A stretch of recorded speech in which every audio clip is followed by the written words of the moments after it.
नमस्कार, Sridevi classes YouTube channel पर आपका स्वागत है। हमारी विशेष प्लेलिस्ट इलेक्ट्रिकल इंजीनियरिंग में ऑब्जेक्टिव मल्टीपल चॉइस क्वेश्चंस में आज हमारे विषय पावर सिस्टम प्रोटेक्शन में फ्यूज के कुछ क्वेश्चंस करते हैं। शुरू करते हैं आज की वीडियो। प्रश्न है, फ्यूज का ऑपरेशन इलेक्ट्रिक करंट के किस इफेक्ट पर आधारित है? On which of the following effect of electric current a fuse operate? तो फोटो इलेक्ट्रिक इफेक्ट, किसी सरफेस पे हाई फ्रीक्वेंसी की लाइट फोटोन के गिरने से इलेक्ट्रॉन का एमिशन है, इसका फ्यूज के ऑपरेशन से कोई लेना देना नहीं है। इलेक्ट्रोस्टैटिक इफेक्ट, चार्जेज का स्टेशनरी कंडीशंस पे इलेक्ट्रिक इफेक्ट्स हैं, उसका भी फ्यूज से कोई लेना देना नहीं है। विद्युत धारा से चारों तरफ जो चुंबकीय प्रभाव बनता है उसे मैग्नेटिक इफेक्ट कहते हैं, उसका भी फ्यूज से कोई लेना देना नहीं है। फ्यूज का relation heating effect of electric current से है, जो जूल के नियमानुसार कहता है कि अगर किसी रेजिस्टिव वायर में करंट फ्लो होता है तो हीट करंट के स्क्वायर प्रोपोर्शनल में प्रोड्यूस होगी और टी टाइम में टोटल ही आई स्क्वायर आर टी जूल हो जाएगी। और इसी सिद्धांत पे हम फ्यूज का वर्किंग करते हैं। फ्यूज में हम एक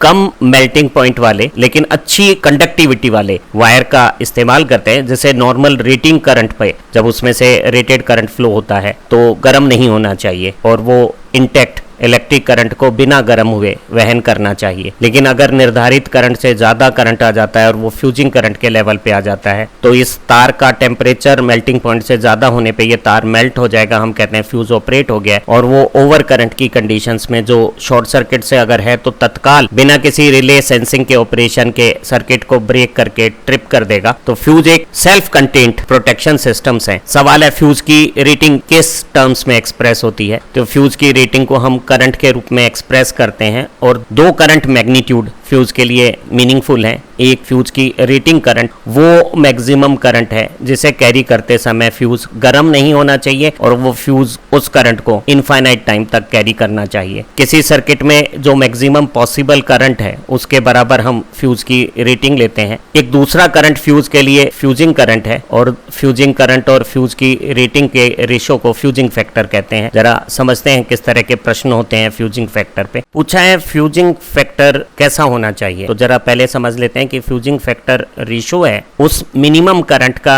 जिस पर फ्यूज मेल्ट होकर डिस्कनेक्ट हो जाएगा, उस मिनिमम करंट को हम फ्यूजिंग करंट कहते हैं, और रेटेड करंट का। अगर एक फ्यूज की रेटिंग करंट 10 एम्पियर है तो निश्चित रूप से 10 एम्पियर करंट को कैरी करते समय इस फ्यूज वायर को गर्म नहीं होना चाहिए। लेकिन अगर करंट 10 एम्पियर से ज्यादा होता है तो थोड़ा सा इंक्रीज होने से 11 या 12 एम्पियर करंट होने पे हम फ्यूज में इतना अच्छा डिस्क्रिमिनेशन नहीं रखते, इतनी ज्यादा उसकी सेंसिटिविटी नहीं होती कि वो तत्काल या कुछ समय बाद मेल्ट हो। तो आमतौर पे एक इनडिस्क्रिमिनेटरी कंडीशंस हैं और एक रेशो है जो फ्यूजिंग करंट और रेटेड करंट को डिफाइन करता है, जिसे फ्यूजिंग फैक्टर कहते हैं। ये रेशो हमेशा 1 से ज्यादा होता है और एक अच्छे फ्यूज के लिए इसका मान 1.5 से कम होना चाहिए। तो अगर किसी फ्यूज की रेटिंग 10 एम्पियर है और फ्यूजिंग फैक्टर 1.5 है तो ये 15 एम्पियर से ज्यादा करंट आने पे डेफिनेटली मेल्ट हो जाएगा। लेकिन 10 और 15 के बीच में इसकी मेल्टिंग इतनी डिलेड हो सकती है कि वो हमारा फ्यूज का प्रोटेक्शन मीनिंगलेस भी हो सकता है। तो एक फ्यूज रेटेड करंट पे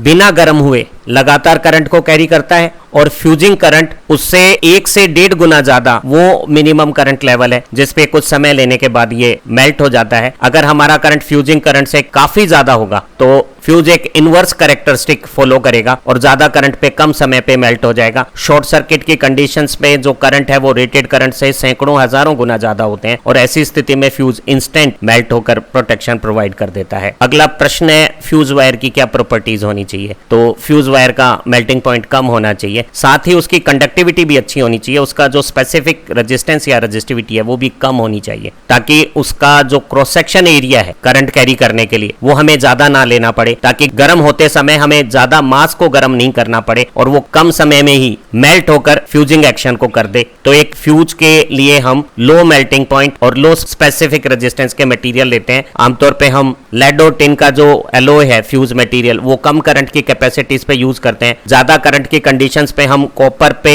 टिन की कोटिंग करके टिन्ड कॉपर को या HR से फ्यूज में सिल्वर या किसी सिल्वर एलॉय के फ्यूज एलिमेंट को इस्तेमाल करते हैं। हमारी परीक्षाओं में एक प्रश्न बार बार दोहराया जाता है कि एक फ्यूज वायर का जो फ्यूजिंग करंट है उसकी डायमीटर डी से क्या रिलेशन है। तो किसी फ्यूज वायर में करंट फ्लो होने से जो हीटिंग होती है वो टेम्परेचर डिफरेंस के कारण सराउंडिंग में हीट डेसिपेशन करती है, और जब रेट ऑफ हीटिंग और हीट डेसिपेशन इक्विलिब्रियम में आ जाता है तो हमारा टेम्परेचर वायर का स्टेबल हो जाता है। किसी करंट पर ये stable temperature melting temperature conditions को पा लेता है तो उस करंट कंडीशंस पे टेम्परेचर का मेल्टिंग टेम्परेचर होने पे फ्यूज ऑपरेट हो जाता है और उस करंट को हम फ्यूजिंग करंट कहते हैं। तो जो फ्यूजिंग करंट का डिसीजन है वो रेट ऑफ हीट प्रोडक्शन, जो जूल्स के नियम के अनुसार आई स्क्वायर आर टी है, आई करंट है, आर हमारे फ्यूज वायर का रेजिस्टेंस है और टी करंट फ्लो का टाइम ड्यूरेशन है। रेजिस्टेंस की जगह हम आर एल बाई ए लिख सकते हैं। एल फ्यूज वायर की लेंथ है, ए फ्यूज वायर का क्रॉस सेक्शन एरिया है। अगर वो सर्कुलर क्रॉस सेक्शन रखता है जिसका डायमीटर डी है तो एरिया की जगह हम पाई डी स्क्वायर बाई 4 लिख देंगे। अब जो रेट ऑफ हीट